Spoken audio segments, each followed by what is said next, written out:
your main goal is to simplify ideas, and usually through text it is very difficult. And the way of doing this is through creating images. I'm going to give you an example. I will show an example how to use AI to generate images and to explain your ideas and thoughts. Of course, there are other platforms that you have to subscribe and to pay for money for to generate a scientific illustration. But now, with AI, there is a cheaper way of doing it. All you need is a subscription, and sometimes there are like models that offer free image creation and a free Canva account. Let's go step by step of how I would do this. So here I'm giving an example. I'm using GPT-5 and the image creation. I say like create an image of a cancer cell without the background so I can use it in my research paper. That's it. Simple prompt. It gave me this illustration. Of course, you can go to other tools and put the same prompts. For example, Google's Nano Banana now have this tool that create images, so that's also something you can try. But for this illustration, let's try ChatGPT. So I asked ChatGPT to create an image for a cancer cell, and it did. And then I said like create an image for a CD8 T-Cell, and it created this blue cell. And so now that's where chatting with the model to correct mistakes is important. So I said like make it green, and voila, here it is. And I said okay, so let's go back to the immune cell. We have to remove the projections and make it round because this is more scientific. So now I'm generating the main parts of a scientific illustration.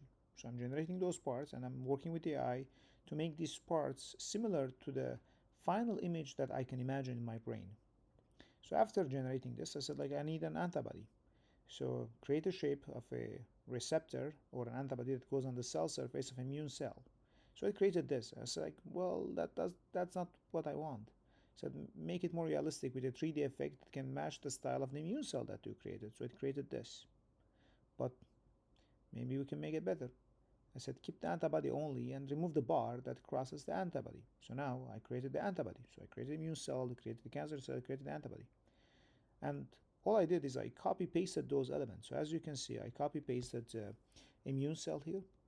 And I also copy pasted the cancer cells with the antibody in the background and also the previous immune cells.